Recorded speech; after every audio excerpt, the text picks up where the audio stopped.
Hey, it's finally time for part 2 of my Q&A. Now, I apologize. Originally, I wanted all the answers to be, in one video, but that would have went on too long, and also, I'm not gonna lie, I drank too much twisted tea last time. I tried to answer some questions going on, but the quality started to dip, and I had to go to bed for a night crew anyway, so I feel like this is gonna work out better. Now, I made one mistake though. God damn, I finally got them all. I missed the Instagram question, so we're gonna go through that right now. Cause I put them on a Google Doc. I forgot about this one, so let's answer it. That millennial gamer asks if you could only live in one video game world, was a real, historical, or fantasy, which would it be and why? Now we gotta think this out practically, because like everyone's gonna go with some answer. It's like, oh, Star Wars or something, or like if there's an Avengers video game, or like, but are you gonna be the people doing the cool stuff? Like if you're in Star Wars, you're not gonna be a Jedi. Maybe you might just be some fucking guy at the junkyard disassembling old ships or something. You know, who wants that? So There's a question too. Is like, are you confined by the video game, or like, is it more closer to real life? Like, if it was GTA, can you leave the city, or do you exist in some terrible, like, only city, like, fucking terrible simulation? Ah, hmm. It's so tricky. Uh, damn it. Uh. I'm gonna go. You know what? Grand Theft Auto 5. I'm gonna move away from the city. I'm gonna go with those rules. It's as close to real life as possible. Grand Theft Auto 5. And I know that's a bullying answer. Grand Theft Auto 5. Or you know what? I'll throw out a fun one too. The Walking Dead video games. I could live in The Walking Dead. The Last of Us, terrifying to live in. The Walking Dead, no Wi-Fi. You can avoid the zombies though. And if I tell you what, I'm gonna live in The Walking Dead, the Telltale ones. Whatever gets me to that Walking Dead universe, I'm gonna go loot video game stores. Everyone's dead. I'm gonna save them or preserve them. I'm gonna have a generator, and when humanity builds back up, I'm gonna have the greatest game collection around. So that's my plan. Wait for the zombies to rise, raid video game stores, and 5 years when the zombies are all rotted, humanity builds up, and everything is real swell. All right, I've pulled up the YouTube questions now. I know a lot of you have been waiting for me to finally get to your questions. Iowa, by golly, you best believe, man, your question's gonna be answered in this video. I am the man with the plan from Washington, the man who's gonna answer every question. That didn't rhyme at all.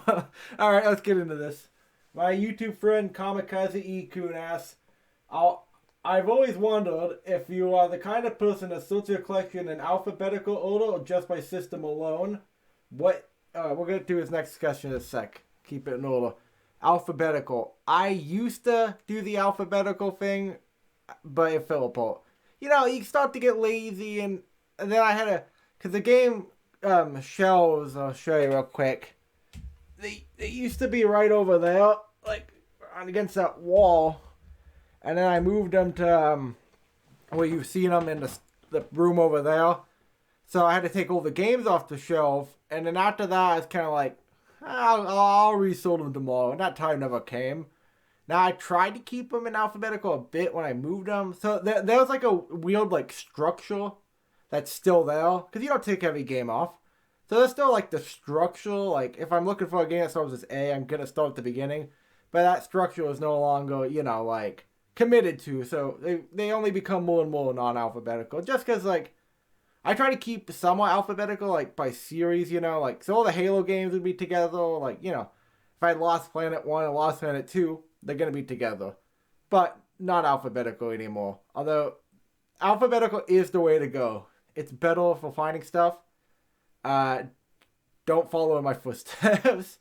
And yeah, by system, obviously, of course. Aside from like a few like expansive or cool games you want, propped up somewhere to show off, is there really a maniac who literally doesn't organize by system? Like, there's like random shelves in the ColecoVision 360 and PS1 game just hucked there and one over there. I've never met that man, but probably hiding a lot of bodies in his backyard. All right, what is your favorite genre of game? I feel bad because I'm not giving direct answers, and I'm not going to give a direct one here per se. It's hard to know what the genre is, but I can tell you because I can tell you what genres I don't like really. I'm not into light novels, or I haven't been able to get into JRPGs really. But I can describe the type of game I'm into. Maybe action adventure. I don't know how you would label it. I would say, honestly, and I know some people, some people think of this as a negative, or they'd be like, oh, this normie guy. I honestly do like a lot of the AAA story games, like Shield Person, like blockbuster titles with a good story, a lot of action and missions. But I also do like FPS as well. So Halo games obviously are some of my favorite. And then also Red Dead 2 is one of my favorite. So, kind of like that mix. Because I do like FPS. Although I've never been a big multiplayer competition kind of guy. And I like big blockbuster action, story-based games and such. So I would say those two. But, I feel slightly bad for not giving you a direct answer. I'll throw in two little bonus answers to other related questions. I will say it's obviously not my favorite, but a game genre that doesn't get enough love or talked about and doesn't have too many releases is brick breaking games. Breakout, Arkanoid. There's a new one called Twin Breaker that's pretty good. So brick breaking games, shout out to them. In fact, I got a copy of I don't know what it is, but Alleyway for the Game Boy that I got recently, another brick breaker. And also say a genre that I want to get into more is just horror games. I've slowly been getting into them, and that's a genre I'm hoping to explore more. Now, finally, Kamikaze Akun's last question. What system do you favor over everything else? Now, this is going to sound like a normie answer as well, per se. Honestly, it's the Xbox One. Modern console.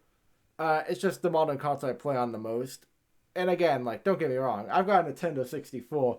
I'm hooked up sitting over there. Had to put it out of the way for now. So, I'm still playing the retro consoles, make no doubt about that. But modern console, it's the one that's hooked in. It's the one plugged in a TV. It's already there. Because I'm sure you guys know, it's just kind of a pain to switch console. So, the one that's the modern one, that's the most convenient one. And honestly, at this point, I still collect a lot. I'm still building up old libraries. But, a retro game being released, I'm more likely to play it on that, just for convenience, If Turok comes out on the Xbox One, I think it did, I'll play it on that at this point. And because I fell out of gaming almost, I didn't play enough new ones. I've talked about that before, I'm not going to go over it again. As I catch up on AAA games I missed, and with the Xbox 360 backwards compatibility on the One, I just gravitate to that mostly. And again, I have the PS4 as well, for those exclusive titles, but Xbox One these days. And Xbox One S to be exact. Alright, our next YouTube question comes from, and as I said in the other video, if I mispronounce the name, obviously not intentional, Jody Slasher Gaming, I believe that's how you pronounce the first part. He has two questions. Will this be the last generation of physical media? It kind of... Okay, so I know he's probably referring to video games, right? Because certain things like CDs are mostly dead, but then again, there will always be CDs to burn. It's just the retail market for CDs and stuff is dead. Honestly, same with movies. I think anybody will have the ability to, though they're easy, anybody has the ability to burn one of those. So it's only dead in the sense that you won't be able to buy it. Video games though, it's just the last generation for physical media. It's real difficult because the pandemic we're in. I still don't know if you're allowed to say the name on YouTube without the algorithm going bananas on you. Video game physical media seems to have both benefited and not benefited from the pandemic, right? Because some people who didn't want to go out in public found digital games as the way to go. However, there was a big rush on video games, especially retro, which saw a lot of the physical video game media going out, people going out and buying it. So it's these two things. Ultimately, I do believe physical video games are gonna die, but won't be in this generation. It's hard to picture them surviving to the ninth generation, I mean, the 10th generation, sorry, one the ninth. It keeps being these nails in its coffin, because when Sony was releasing the old digital, I thought, they're going to make this way cheaper, they're going to finally kill it, and then they barely made any. And the physical playing PS5 is the one that sold the most. Everywhere you go in comment sections on social media, everyone is pro physical media. And then famous accounts of, things that happen like Scott Pilgrim and like Nintendo getting rid of those Mario games and such, and PlayStation closing its store, are all things that make people value physical games over digital. So there's a lot of like, the physical video game side, I guess you would call it, that side has been like winning battle after battle. However, I do believe it's going to die ultimately. Because I gotta be honest, as a young person, people my age and younger don't care about physical media at all. Either playing on PC or console, they're all digital all the way. So there's that cutoff period. And I believe video games, as Wi-Fi improves as well, it improves 5G, download speeds are faster, if you can get rid of data caps, I believe physical media will survive past the 9th generation probably, or die right at the end of it. However, if there's 11th generation of gaming, I don't think it's going to make it that far. Then again, maybe foreign countries, like, you see things like in Brazil, like the Master System is still selling and doing well down there, way after up here. So maybe there's still a market only sold to, like, foreign countries, maybe. And maybe also there's a niche, but product of people who sell adapters and make discs for future consoles, for the people who are really dedicated. But at that point, it'll be very limited. So ultimately, I think physical gaming will die, but I think physical gaming has more legs, and the exact cutoff might never come, but it might become such a niche thing that it's no longer worth it. And I do believe, like, people caring about it is, like, a generational thing. I'm an exception of my generation, but a lot of people in my generation don't give a shit about physical games. It's sad, but that's what it is. Alright, Jody Slasher Gaming also asks, what is your earliest gaming memory? Okay. It's hard for me to remember the exact earliest one, but I could throw out some contenders that might be. I remember, like, and they're talking about Halo 2, so it had to be, like, early 2000s when I was in elementary school. I remember kids in lunch line talking about this one Halo enemy, the Jackal. So I remember them talking about that and fighting them. I remember playing Halo, like, live action. We run around. It's like a tag game almost, but it was Halo at school. And also playing computer games at the library.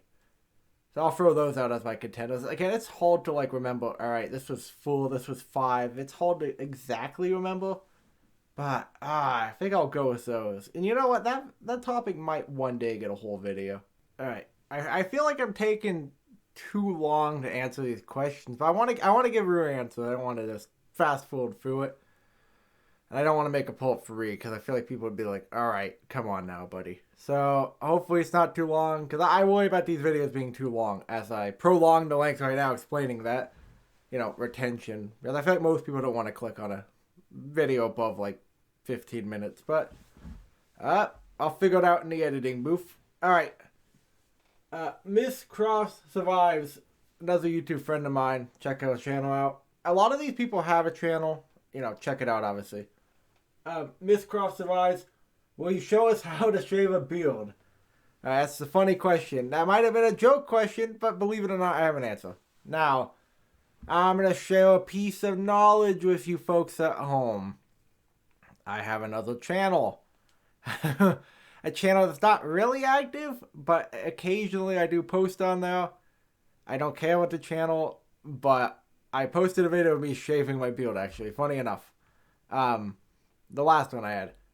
I'm going to link that channel right in the description. It's my old channel from middle school. There's some pretty old videos on there from middle school, so you can go check out that channel.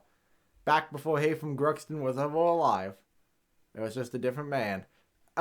All right. I don't know where I'm going with that train of thought. Uh, how to shave a beard. All right. So recently I shaved off that massive beard, obviously. Um, all I'll say with one of those beard, what I do is I take the scissors, I cut it down because it's too long to cut with the clipper. I don't use like the razor or anything. After I get it cut down enough, I just take out an electric razor, no plastic gold or anything, and I just go down one at a time, clean, and then clean up the sideburns, look for any missed patches, wipe off, and look at the mirror and usually say, "Man, I had to get rid of the beard, but this looks equally terrible to the homeless beard." So the 5 o'clock shadow is the only proper look. It's all downhill. No, it doesn't matter what direction you go. It's only downhill with a fine like point on top. All right. Miss Croft Survives also asks, who is the game character you relate with the most and why? I'm gonna have to think about that one. Let me think about that one for a sec, and I will cut right back. All right, I am back. That one took some thinking, and I had to run some errands. There's no way to really answer this without, sounding egotistical. The only one I can really think of is a character from Red Dead Redemption 2. His character Hosea.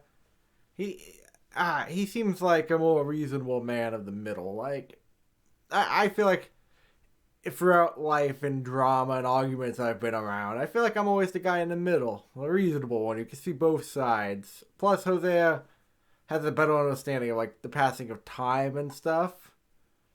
So, oh god, I sound like such a douchebag. I can't answer without being egotistic. At least I didn't say the Master Chief or something.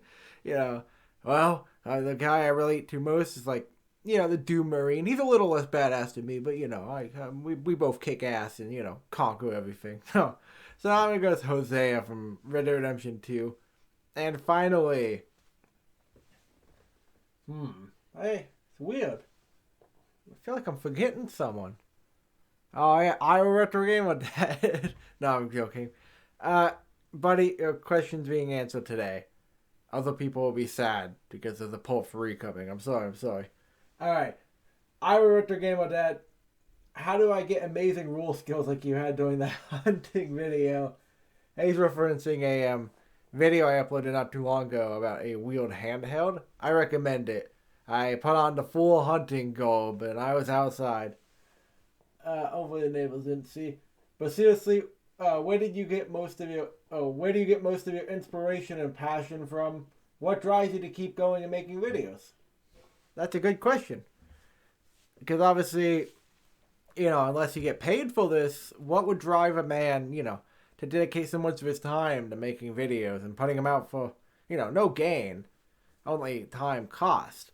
Well, there is gain. It's not financial, but there's many reasons with YouTube. You can't answer it exactly, and I don't want to go on forever, but it really is like a multiple reason thing. Now, what have I gotten out of YouTube? Well, because what I gotten will, play into the inspiration, obviously. What I've gotten out of YouTube is community. I've met people. You build that connection. And with YouTube as well, there's certain ideas. So, like, again, not to sound egotistical, but I have certain ideas for even, like I'm going to be doing a pickups video. And I got some ideas for how to do it that I haven't seen replicated. So having those ideas exist is a huge motivation. Just putting stuff out there in my style and like talking about games that never got talked about, that's another inspiration. Like, it's always like if a certain type of video doesn't exist, I want to put it out there. And that's part of the passion. Like making things, I think it plays into that preservationist mindset almost, but instead I'm like, I'm making the movie so I can preserve it, essentially. If a type of video, it's like, if I die, this video will never exist about this weird plug and play that only I remember. I need to make a video like this. I got all these ideas. Getting these ideas, like proving myself almost. Proving that the ideas exist. That's all. That's really what drives me. Making these ideas in here exist. And there's small passion, like inspirational things that drive me. You know, like one day it'd be nice to make money off of this. That's all. I think most people doing this have that mindset. You know, I'd love to make enough money to at least have this be a side hustle, if not full time. But I'm not counting on that. You know, that's a pipe dream almost. That's way down in the distance. But those are some inspirations, I'd say. Getting the ideas out in my head onto the YouTube. Because, like, I'll have an idea for, like, a drawing or something. I can't fucking draw. That idea won't leave this head.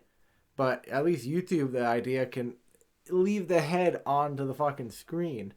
And at the end of the day, also, it sounds cliche, but comments really are inspiration. If 2 people say they like the video, that's motivation. If nobody comments on the video, then that's demotivation, honestly. Yeah. Alright. Sorry. My mother was telling me that there's eggs on the stove. Not even gonna cut that out. Yeah, you see, you know, we got a professional environment here. But it's not safe from, you know, generous mothers. Alright, so, well, comments. Comments are inspirational. They are motivating. Comments motivate more than anything. Likes, I appreciate the like. At the very least, a like is motivation. Getting likes, if a video gets no views, but it gets, well, I mean, no comments, but it gets like 4 or 5 likes, I know at least people like the video. There was some interaction. So, human interaction, honestly, at the end of the day, in many different ways. Comments, YouTube friends, and all that. I guess human interaction, you know, I've kind of figured this out just now. It really is human. I guess YouTube, they say it's social media. I've always considered a video platform. Something in between. YouTube is pretty unique, I guess. It's human interaction. It's almost like, you know, again, not to sound egotistical, but video making is kind of, I guess it's a community of artists. As douchey as that fucking sounds to say. Human interaction is what motivates me. Watch, I misread it, and it's like, who inspires you? I think I read it properly. Yeah, I get that's human interaction at the end of the day. And getting things to exist that wouldn't have, that's in my head. So I guess I'm going to go with that. It's not direct, but you can't be direct with a question like that. The reason why I just hemmed and hawed it. I don't want to have to do this, guys, but the video's been running a little long, and I don't like my videos to go on too long for retention, because I just don't feel like people aren't gonna want to watch a fucking. I just really feel like people aren't gonna want to sit through like a 25-minute video. If your question has not been answered yet, it's gonna be answered. I'm sorry, in part 3. And part 3 will be coming soon, hopefully. So I'm gonna film that later today. So part 3 is on the way. And if your question's already been answered, you know, I'd be grateful if you watch part 3 anyway. You know, there's gonna be some interesting stuff said, hopefully. And yeah, again, you guys can see the list. Bring the camera up. Alright, I have the camera up to the screen, as you can see, and I know it looks like ass, but bear with me. So we've gone down the list. There's a scroll button now. There's obviously things above here. Wave Masters, you are next, and you can see going down the list. You can't read it, but if you recognize your username, your picture, you know who you are. Your questions are going to be answered, I promise. You have not been forgotten, alright? It's going to be answered part 3, I promise. And I apologize. I shouldn't have rambled so much, but part 3's on the way. Stay tuned.